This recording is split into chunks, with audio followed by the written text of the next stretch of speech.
প্রতি বছর মে মাসের এই দিনটি আমাদের পরিবারে আসে এক বেদনা বিধুর স্মৃতি নিয়ে। এই দিনে শুধু আমাদের পরিবার নয়, বরং সমগ্র দেশই হয়ে ওঠে পড়েছিল বেদনার্ত ও অভিভাবকহীন।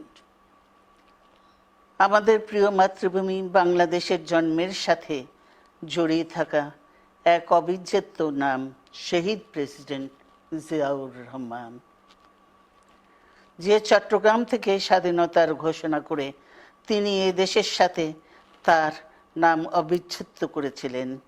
সেই চট্টগ্রামেই এক সফল, সৎ, দূরদর্শী ও প্রকৃত দেশপ্রেমিক প্রেসিডেন্ট হিসেবে নিজের জীবন উৎসর্গ করেছেন। সুবহানাল্লাহ।